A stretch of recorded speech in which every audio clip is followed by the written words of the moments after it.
Hindi ipinilit ni Gilbert na magdesisyon agad si Santa. Halatang nabigla ang dalaga. Halata rin ang binata na baka mas higit pa ang pagkasurpresa sa naisipang ialok kay Santa. Pagkaraan nilang kumain, inihatid ni Gilbert ang dalaga sa kanilang bahay sa Baklaran. "I want to meet your mother," hiling nito. "Hindi ngayon," maagap na tugon ni Santa. "Saka na lang. Besides, wala pa siya. Mamaya pa ang dating ng nanay ko." Hindi nagpilit si Gilbert, pero medyo sumama ang loob nito. Kahit kasi pabalat bunga ay hindi siya inimbita ni Santa na pumasok muna sa loob. Pag-andar uli ng kotse ng binata, hindi na hinintay ni Santa na makaliko ito patungo sa pangunahing lansangan. Dali-daling nasok sa bahay ang dalaga upang magpalit ng damit. Hindi ng pambahay kundi ng panlakad din. Gulat na gulat si Freda. "Aalis ka uli?" tanong ng katulong. "At sino yung naghatid sa'yo? Hindi mo man lang pinapasok." Sisimangutan sana ni Santa ang katulong at sasabihang walang pakialam sa kanya. Pero wala siyang panahong makipagtalo. Nagmamadali siya. Isa pa, batid niyang kanya rin kapakanan ang alagatan ni Freda. "Pupuntahan ko si nanay," sabi ni Santa. "Saan?" usisa ni Freda. "Saan pa?" sabi ni Santa. "Di sa coffee shop ng Century Park Hotel. Huwebes ngayon, hindi ba?" "Hintayin mo na lang siyang umuwi," sabi ni Freda. "Hindi na ako makakapaghintay," sagot naman ni Santa. "Emergency ba ang kailangan mo sa kanya?" Nag-aalalang tanong ni Freda. "Emergency nga," sagot ni Santa. "Gusto kong magpahula sa kanya." Hindi siya napigil ni Freda. Pero hindi natuloy si Santa sa pagpunta sa cafe in the park. Nag-aabang siya ng taxi sa labasan ng maraanan siya doon ni Aling Esmeralda. Lulan ito ng taxi at pauwi na. Pinatigan yon ang sasakyan sa tapat ng dalaga at tinanong kung saan ang punta gayong gabi na. "Pupuntahan ko sana kayo." Hindi dinetalye ni Santa kung bakit. "Pero bakit ho ang aga niyo?" "Sumama ang pakiramdam ko, anak. Tenang umuwi." Walang kibong sumakay sa taxi si Santa, pero panay ang palihim niyang sulyap sa ina. Naiisip niya, totoo kayang masama ang pakiramdam nito o baka nahulaan lamang na kailangan niya ito kaya biglang umuwi ng maaga. Hanggang tainga ang pumormang malapad ng ngiti sa mukha ni Freda pagkakita sa dumating na mag-ina. "Maghahain na ako, ate?" tanong ng katulong. "Tea na may kalamansi lang ang gusto ko, Freda," sagot ni Aling Esmeralda. "Kumain na ako."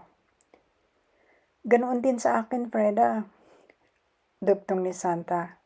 3 sunod-sunod na gabi ka nang hindi naghahaponan, Santa.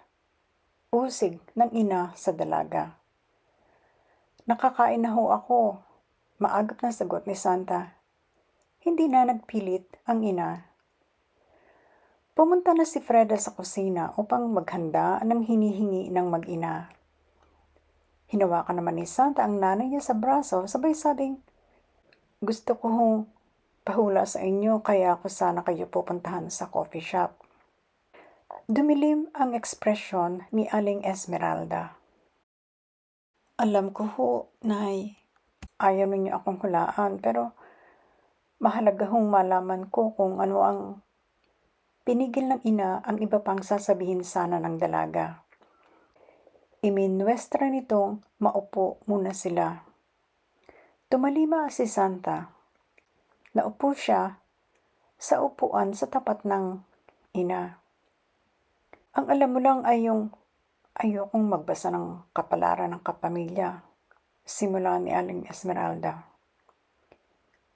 Ang hindi mo alam, anak, ay iyong kung bakit tatanggihan niyo pa rin ako kahit magmakaawa ako sa inyo? Tanong ni Santa. Makinig ka muna sa paliwanag ko, anak, bago sumama uli ang loob mo sa aking pagtanggi. Hindi sumagot ang dalaga. Tumingin siya sa kanyang paanan. Masama agad ang loob niya, hindi pa man. Mataman munang minasdan ng ina ang anak bago ito humigit ng malalim na buntong hininga. Sabi nito maya-maya, "Pasan ko hanggang ngayon ang pait ng iyong hinanakit sa akin, anak. Alam ko ako ang sinisisi mo sa paghiwalay sa atin ng tatay mo. Pati pagkamatay ng kuya mo, ako rin ang iniisip mong may kasalanan." Walang maitugon si Santa. Sinisisi mo ang pagiging manghuhula ko, hindi ba? Tanong ni Aling Esmeralda. Nagtaas ng mukha ang dalaga. Sabi, "Maaaring buhay pa si kuya kung hindi niyo siya itinulak na mag-abroad. At kung hindi niyo pinamili si tatay, baka sama-sama pa tayo hanggang ngayon. Pero dahil sa hula ninyo, kaya nga ayoko nang basahin ang akin mismong kapalaran," sabi ni Aling Esmeralda. "Maging ang iyo o sa kahit sinong malapit sa loob ko. Aminado ako, anak. Hindi ko kayang magpakatatag kapag may nakita akong hindi maganda na nakasaad sa tarot cards. Mag-iisip ako ng paraan upang maiwasan iyon." "Inay," sabi ni Santa, "ayoko na ho sanang ungkatin ang bagay na iyon." "Kahit ayaw mo, Santa," sabi ng ina, "ay kailangan. Ibig kong magkaunawaan na tayo. Hindi mo ba alam kung gaano kasakit sa akin ang isiping may kimkim kang galit sa akin?" "Inay," simula ni Santa. "Yung sa kuya mo, oo," sabi ni Aling Esmeralda. "Sadyang pinaiwas ko siya sa nakita kong nakaamba sa kanyang kamatayan dahil sa aksidente. Pero kung may kinita akong leksyon sa ginawa kong pagpapalayo sa kanya, iyon ay ang realisasyong kapag nakatakda ang isang bagay, mangyayari at mangyayari iyon. Kahit saan, kahit anong oras. Yung sa tatay mo." Malungkot na nagbuntong hininga uli si Aling Esmeralda bago ito nagpatuloy. "Matagal ko nang alam, Santa, na may binababae ang tatay mo. Hindi ko kailangang maging magaling na manghuhula para malaman iyon. Pero," sabi ni Santa, "sinabi ninyong nakita ninyo sa barahan na kambal ang isinilang niyong kabit ni tatay." "Nakita ko nga, Santa," sabi ng ina.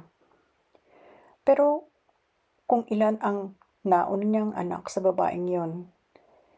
Pero hindi yung nakita ko sa tarot cards ang nag-udyok sa akin na pamiliin ang tatay mo." "Ano ho yun, kung hindi ang hula ninyo?" tanong ni Santa. "May ilang nagmamalasakit sa akin na kaibigan, anak. Asawa ng kasamahan sa trabaho ng tatay mo sa Saudi. Sila ang nagkwento sa akin ng papalaking pamilya ng ama mo. Nila, dapat ko nang putulan siya ng sungay. Huwag ko raw konsintihin ang kataksilan ng tatay mo." Pinahid ni Aling Esmeralda ang butil ng luhang namuo sa sulok ng isa niyang mata. Patuloy nito pagkaraan, "Matagal kong pinag-isipan kung ano ang dapat kong gawin. Tapos may nagkwento pa sa akin kung paano ganap na nakasandal yung babae sa tatay mo? Bata pa raw yun, walang trabaho, walang kakayahang kumita na hindi pares ko.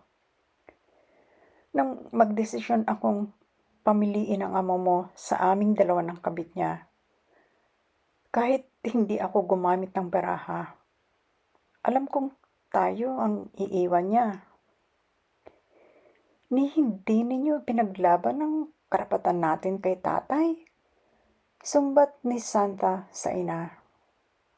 Kung gumawa ako ng mga hakbang, anak, upang huwag na silang siputin at suportahan ng tatay mo, paano ang mga kapatid mo sa ama? Tiyak silang magugutom, Santa. Nasira ang pamilya natin, nanay, dahil sa kalambutan ng puso mo. Pasumbat pa rin ang tono ng dalaga. Santa, sabi ni Aling Esmeralda, edukada ka. Dapat alam mong buwag nang talaga ang relasyon namin ng ama mo buhat nang kumuha siya ng kabit. At anakan iyon ang anakan. Noon pumasok sa salas si Freda. Hawak nito ang tray na may 2 tasa, 2 kutsarita, silver-plated na teapot, at katernong sisidla ng asukal. Nasa platito ang ilang hiniwang kalamansi. Ipinatong ng katulong ang tray sa mesita at nagbalik na sa silid nito malapit sa kusina. Batid nitong nag-uusap ng puso sa puso ang mag-ina. Sinalina ni Santa ng tea ang 2 tasa. Nilagyan ng asukal at pinigaan muna ng kalamansi ang sananay niya. Nagpasalamat sa kanyang ina bago ito nagpatuloy ng pagsasalita. Anito, sa kaibuturan ng puso ko, anak, dama kong wala nang pagtingin sa akin ng ama mo. Ipilit ko man ang karapatan ko, natin, wala ring mangyayari. Iyon ang nakatakda, iyon ang magaganap. Tulad din ng nangyari sa kuya mo. Napatangis sa puntong iyon si Aling Esmeralda. Nangilid ang luha ni Santa. Sabi ng nanay niya, nasilaw ako sa kaloob ng langit na kakayahan kong makita ang kapalaran ng iba. Kaya nang makita ko ang panganib sa kuya mo, pinalayo ko siya upang makaiwas. Pero nangyari rin, Santa, ang saklap niyong leksyon sa akin. Kaya kita mo, walang araw na hindi ako humihingi ng kapatawaran sa langit. Isa lang akong hamak na nilalang. Wala akong karapatan upang tangkaing baguhin ang kapalaran itinakda na ng pinakamakapangyarihan sa ating lahat. Uminom muna ng tig-isang tasa ng tea ang mag-ina bago sila muling nag-usap. Sabi ni Santa, may bakas pa rin ng luha ang mga mata. Somehow, inay, alam kong naghihirap ang loob ninyo dahil sa akin. Bihira tayong mag-usap na pares nito, anak. Kung mag-usap tayo, puro babaw lang ang paksa, sabi ni Aling Esmeralda. Ayoko kung magkasamaan tayo ng husto ng loob, inay. Wala akong hinanakit sa iyo, anak, sabi ng ina. Alam mo yon. Kahit parang tinitake advantage ko kayo? Tanong ni Santa. Sa paanong paraan? Tanong din ng ina. Isinalaysay ni Santa ang tungkol sa napagkwentuhan nila noon ni Freda, na siyang nagpabangon sa kanyang guilt. Aniya, nagpapasarap siya sa kinita ng ina bilang si Madam Merlina, kahit hindi niya maipagmalaki ang pinanggagalingan ang kita nito. Ikinahihiya mo ba ang pagiging manghuhula ko, anak? Tanong ni Aling Esmeralda. Hindi ho sa ganoon, sagot naman ni Santa. Naaasiwa lang ako. Pero umamin ka, Santa, sabi ng ina.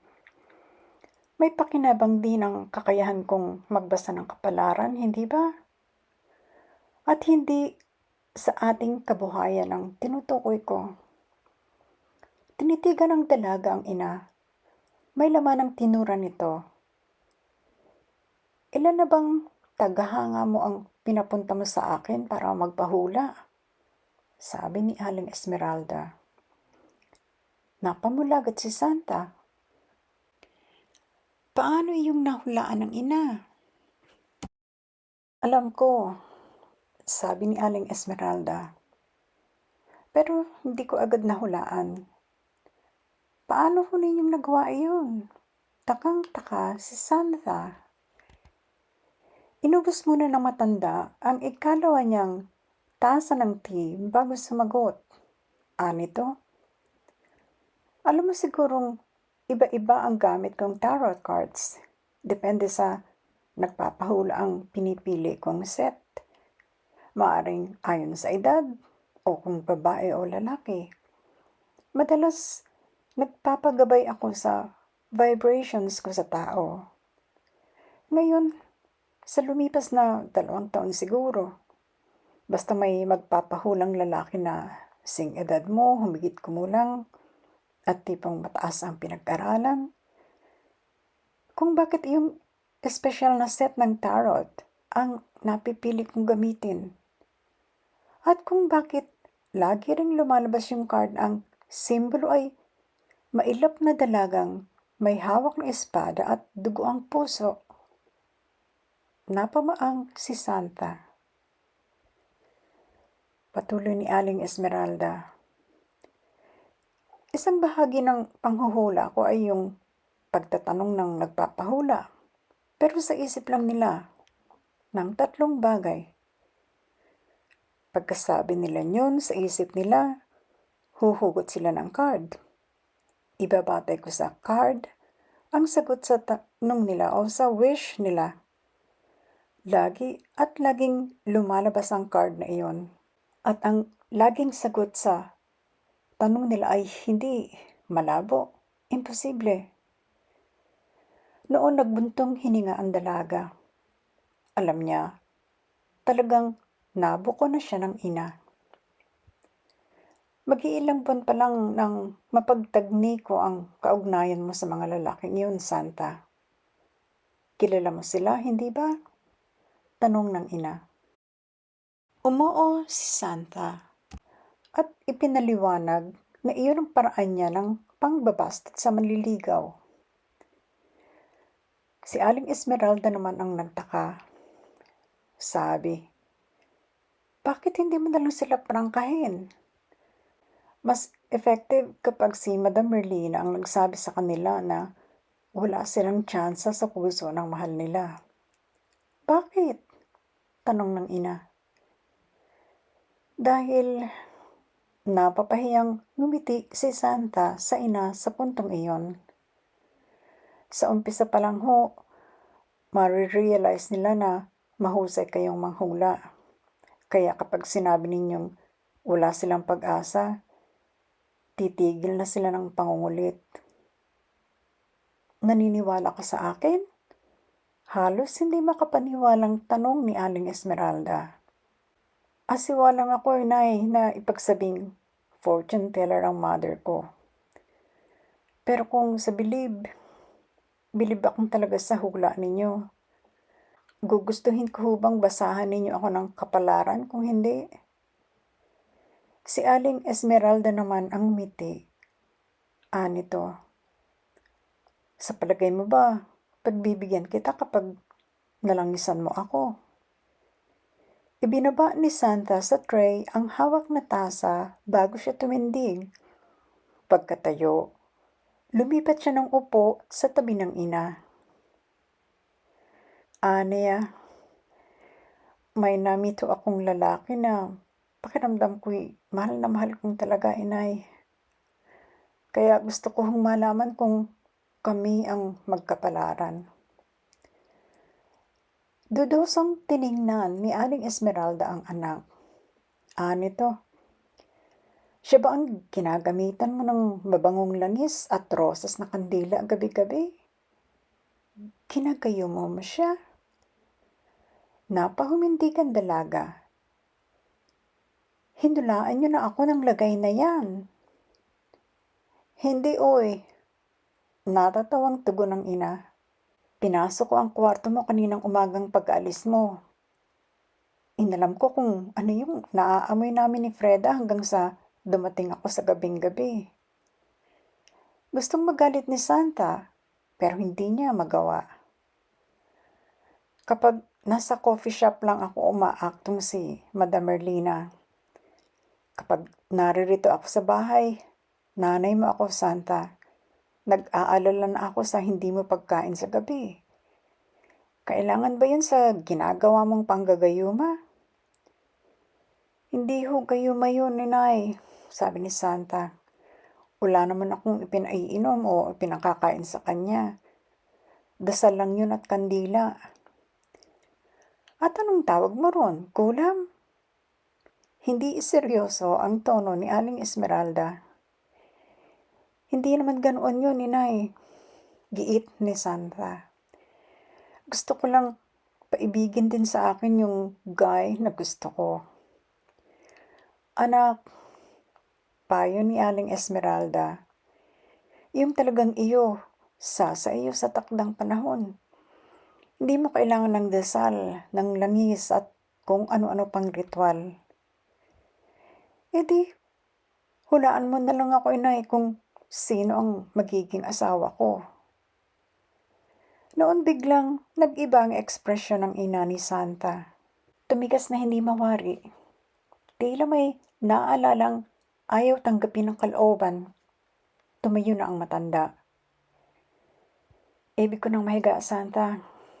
Masama sabi ang pakiramdam ko kaya ako umuwi ng maaga. Nagtatampo ang tono ni Santa. Sabi, ayaw mo talaga akong hulaan. Nasabi ko na ba ang mga dahilan kung bakit ayoko, hindi ba? Unawain mo ako, Santa, sabi ng ina. Nauunawaan ko, inay, sagot naman ni Santa. Tumalikod na si Aling Esmeralda upang pumanhik. Pero pagdating niya sa punong hagdan, ay tumigil siya. Humarap siya sa anak at sabi rito, yung pinakhuli mong admirer na pinapunta sa akin, mag-iingat ka sa kanya. Natigilan si Santa. Isasali niya sana sa kanyang tasa ang nalalabing tea. Mainit-init pa ang nasa teapot. Bakit ho? Sabi niya. Masama ho ba siyang tao?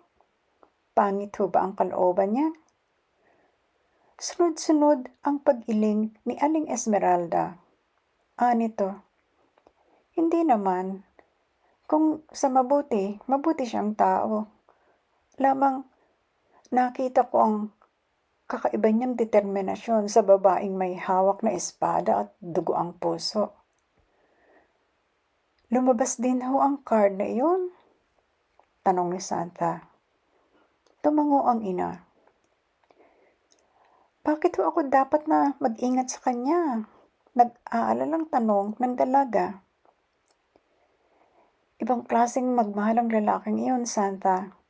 Minsan at minsan lamang iyong iibig. At gagawin niyo ng kahit anong hakbang upang mapasa kanya ang mahal niya. Hindi ho ba okay yun? Tanong ni Santa. Ang lalaking minsan lamang magmamahal sa buhay niya? May nakita akong dugo at panganib, anak.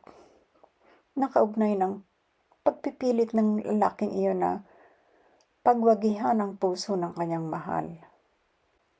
Natilihan si Santa. Si George, ang huli niyang pinapunta kay Madam Merlina. At hindi niya maubos maisip, nagkagawa ng kriminal na hakbang ang binata. Maangkin lamang siya. Tumalikod na uli si Aling Esmeralda. Hindi na niya sinabi kay Santa ang isa pang lumabas sa baraha.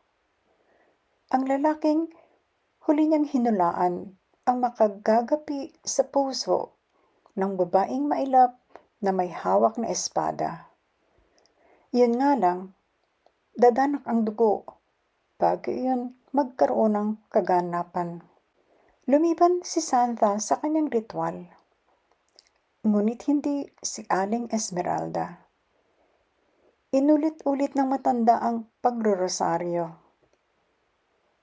At ang tangi niyang dasal ay ang makaligtas ang anak sa lahat ng uri ng panganib at karahasan. Ano ang panganib na kakaharapin ni Santa? At kung dadanak ang dugo, kanino iyon? Kay George? Kay Gilbert? O kay Santa mismo? Nalalapit na ang wakas ng minsan at minsan lamang. Abangan